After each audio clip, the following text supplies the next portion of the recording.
va à Tenerife. Venez, je vous emmène. Ça va? Et toi? On vient d'arriver à Tenerife et alors il fait un temps magnifique, typique des îles Canaries. Non, je rigole, il fait un temps de chien.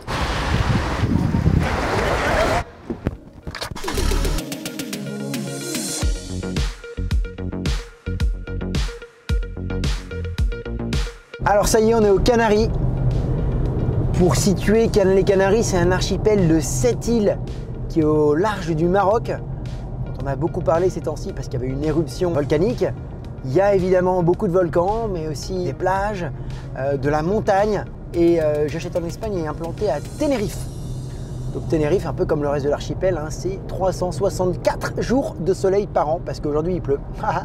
Et ben c'est pas de chance, mais c'est comme ça. Les Canaries, c'est encore pas cher. C'est des îles qui, à 40 ans, étaient complètement sous-développées.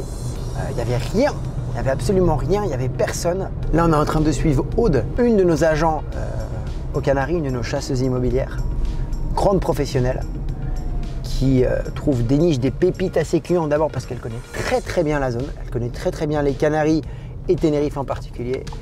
Elle nous a réservé des petites surprises pour la journée. Et connaissant Aude, ça devrait être sympa. Salut Aude! Comment vas-tu? Ça me fait plaisir de te voir. Donc c'est l'été toute l'année chez toi? Sandalettes, jupe, sauf quand il pleut. Sauf quand il pleut. Mais il pleut dans le nord, il pleut pas dans le sud. Ah. Ça va aller. Ça c'est pratique, il pleut dans certaines zones. Ouais. On regarde la météo et on regarde la météo du soleil. Exactement, on regarde les webcams et on choisit où on va, selon si on veut du chaud, du froid, du Bon bah soleil. super, merci Jamy, merci.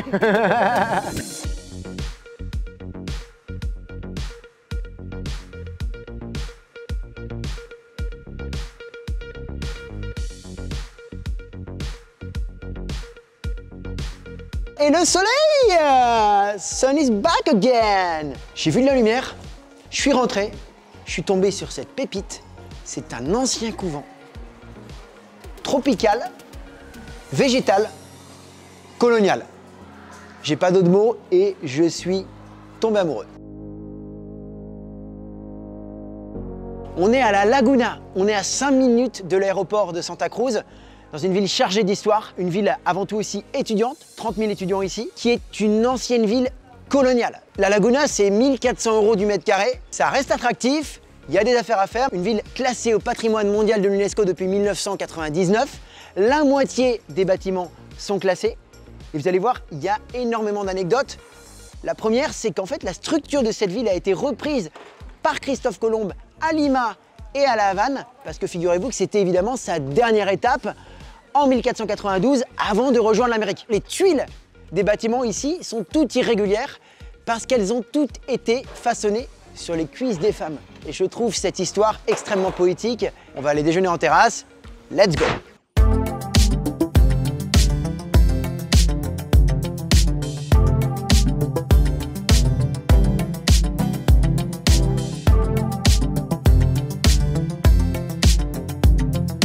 On va se manger un bon petit poulpe?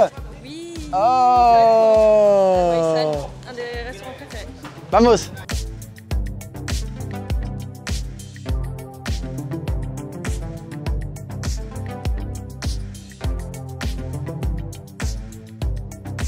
Tu connais? J'adore. Exactement. Pas plus tard que le week-end dernier. Ils sont bien grillés. Ils poussent ici, ceux-là. Ah ouais? On va avoir le super poisson, le cherne. C'est un poisson à chair blanche qui est pêché fraîchement de ce matin. Là, on en a pris un petit, mais il est grand comme ça quand même. Ah oui. ¿De qué era hecho el mojo picón? El mojo picón es pimienta palmera, ajo y pimiento verde, pimiento rojo. Vale. Oye, pues nada, muchísimas gracias. Gracias.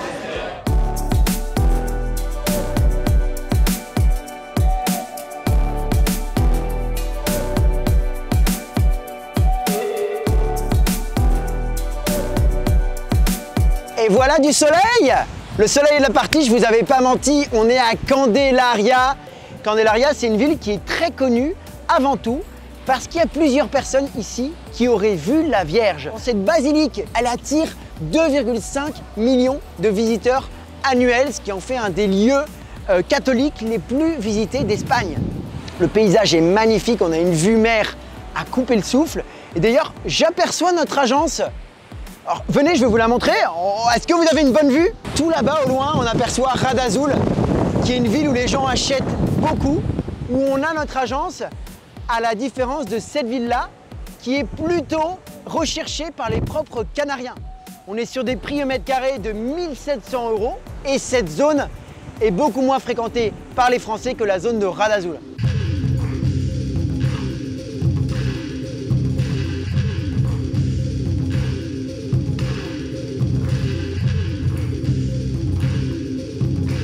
On a pris 10 degrés par rapport à ce matin. On était à 18 degrés à la Laguna, on est à 28 degrés ici sur la Playa del Duque. Cette plage, ce quartier, c'est une des zones les plus cotées de Tenerife. On a des prix au mètre carré moyens sur la Playa del Duque, la plage du Duc, de 4 000 € du mètre carré. On est à 3 700 € du mètre sur la côte de l'Adere. Et petite anecdote, saviez-vous que le sable que vous voyez autour de moi est un sable importé, parce que normalement on est sur un sable noir volcanique, et c'est ce qui fait qu'en fait sur cette plage on profite, on est bien, il y a des palmiers. Je fais une pause, appelez-nous si vous aussi voulez vivre le rêve espagnol aux Canaries, au large des côtes du Maroc. Et une deuxième pause, inscrivez-vous à notre chaîne YouTube pour ne plus rien manquer. Votre dose de soleil est sur cette chaîne, alors suivez-nous. Alors vous voyez, Tenerife c'est extrêmement varié. Je vous emmène maintenant visiter une maison qui est en pleine cambrousse. 3, 2, 1, vamos!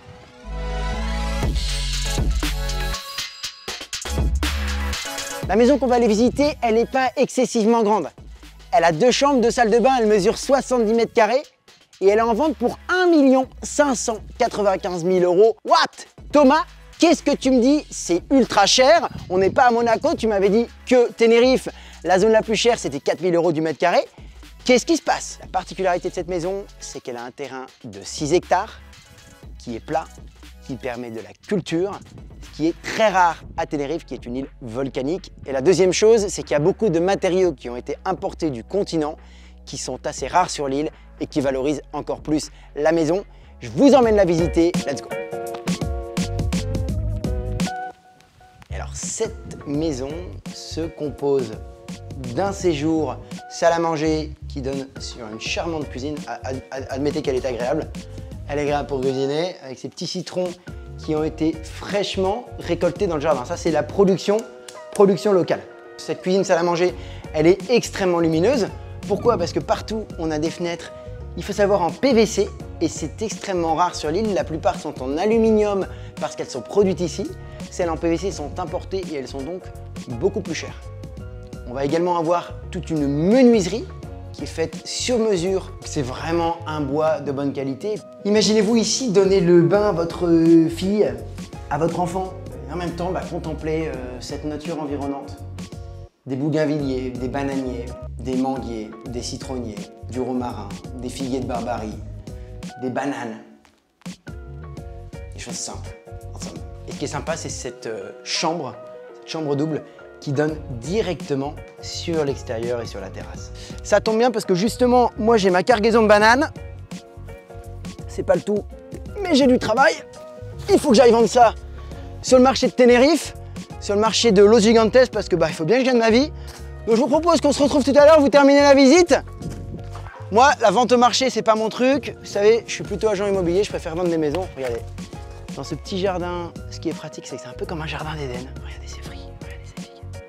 Regardez comme elles sont belles, comme elles sont savoureuses. Il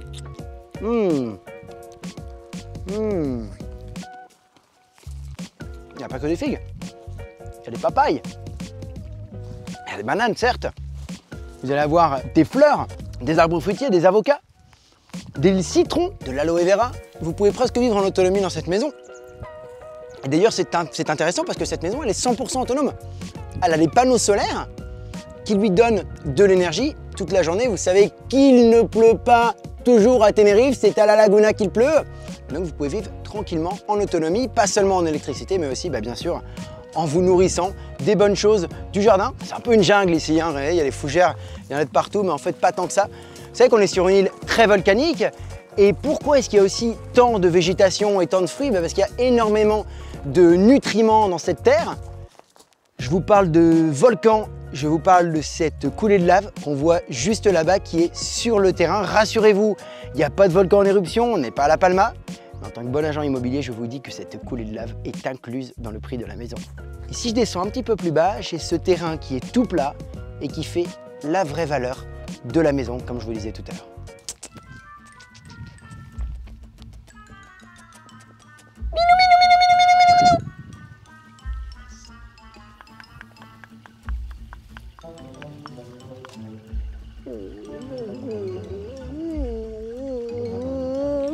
Ils sont trop mignons. On va voir le solarium. Là-bas, c'est vu à 360 degrés sur toute la campagne environnante. Si vous venez ici aux heures de pointe, bah, vous allez vraiment avoir chaud. Voilà, vous voyez, je vous avais pas menti, les vues sont impressionnantes depuis cette terrasse. C'est luxuriant, c'est verdoyant. Je vous propose d'admirer d'un drone les vues aériennes. Envoie Michel.